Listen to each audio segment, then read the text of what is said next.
Honourable Speaker, I want to remind the House that we are only one of the many parts of the process. This National Assembly will be making their decision. From there, we'll go to the Senate. And there is also the courts, if need be. And this is on the basis of that, Honourable Speaker, that we must isolate personal issues from issues which make sense to Kenyans. So that, Honourable Speaker, we don't, as a House, go for what I'll call mob justice mentality, and at the end of the day, the other stages, we lose it.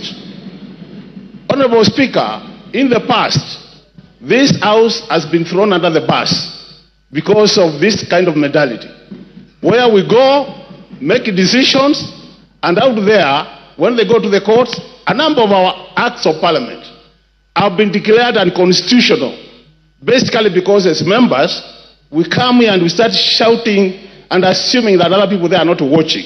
Honourable Speaker, what am I saying? I've listened to the grounds of this motion, this impeachment motion, and I've listened to my friend, Honourable Mutuse, making the presentation and trying to justify some of these grounds, Honourable Speaker. I want to pick a few of them and ask myself whether they meet the expectations in terms of saying that the DP should be impeached on those grounds. The first one, Honourable Speaker, is the issue of demolitions. In this country, Honourable Speaker, when you go to our constitution, it clearly says that Kenyans have a right, they have their own rights, made a decision to carry out governance. The topmost person in terms of hierarchy is the president, is not the deputy president. So in a situation where a decision is made, and the deputy president says he doesn't support it, the question is, should you be harassing the deputy president or the president? Because the person who took the oath as the head of the executive is the president or the deputy president. So on the basis of those demolitions, Honourable Speaker, it is going to be very unfair to start saying it is the deputy president who is in supporting the president, because at the end of the day, whose decision did carry the day? That's the question. The second issue, Honourable Speaker, is the issue of shareholding. Honourable members, let's be very honest with ourselves. We are all politicians. We have been voted in. We represent constituencies. How many of you can say that you are not practicing what is being explained in this motion? How many? Let's be very honest with ourselves. Let's be very honest with ourselves that most of you, majority of you, are doing exactly what is being said in this motion. It's only that don't say it publicly. That's the truth of the matter, Honourable Speaker. Honourable Speaker. Yes, Makali Mulu, there's a point of order. Yeah, I have no problem, Honourable Speaker. Yeah. I hope I'll be saving my time. Mr. Speaker, on a point of order, my name is Stoop from West Mogrango. Is the member on the floor in order to speak about what I practice? What does he know about what I practice? Can he restrict himself to what he does and not start throwing aspersions on members of parliament as if he is in their minds and he is in their practices? He's not. Is he not out of order? Yes, Makali. Honourable Speaker, I really don't see any point of order there. I ignore and proceed. Honourable Speaker, the issue of the judicial officer who is being accused as one of the grounds for this. Honourable Speaker. Order, Makali. And Honourable Speaker. There's another point of order here. Point of order. Take your seat. Yeah. Give Farah the mic. Mr. Speaker, is the Honorable Makali, somebody I have a lot of respect for. In order to compare a member of parliament who represents a constituency and the functions of that member and somebody who is the deputy president of the Republic of Kenya who represents the four corners of this country, and say that because the members of parliament go and develop, my presumption is that he thinks the CDF funds for one constituency cannot be taken to another constituency. But that's a different thing when it comes to national resources and the deputy president of the Republic of Kenya.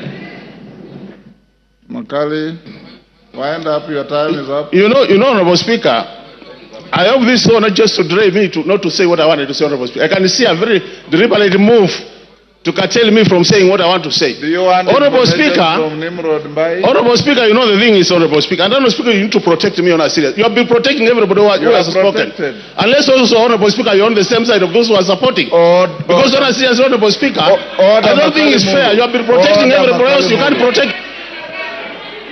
Order, Honorable Makali Mulu. Order, Honorable Makali Mulu. You've been sitting here since we started. Order, Makali. Not a single previous speaker attracted a single point of order. If any came, the speaker will allow it. Not a single person raised a point of order. In fact, I'm being gracious by asking you, Nimrod Mbai wants to inform you, do you want this information? If you don't want it, you go on. But for you, order, Makali Mulu. You know, when you lose your cool, you also lose the argument.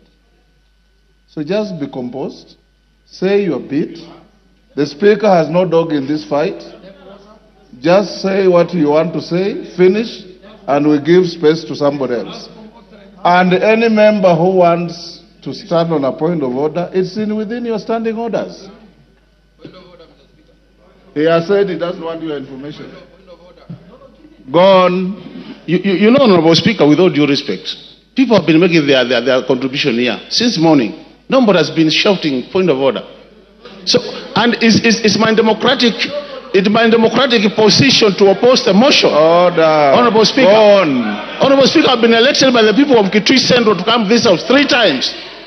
And nobody can assume that I cannot make my contribution. Honorable Speaker, I've been saying, on the matter of judicial officer. Wind up. The judicial officer has been accused of corruption-related matters, Honorable Speaker. And there is a court case, or as we are speaking. Are we running away from accountability as a country? When do we allow the courts to do their work up to the conclusion that as a house we want to make this as a ground for impeachment, Honorable Speaker?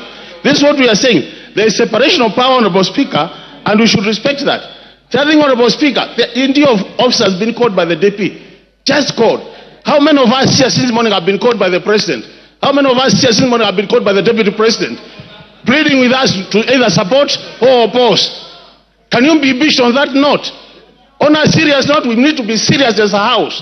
And that's why I'm saying, Honorable Speaker, from where we are seated as a house, you go for mob justice mentality, you lose it at the top there, you are trying to reduce the credibility of this house to the lowest level. I know we are already low.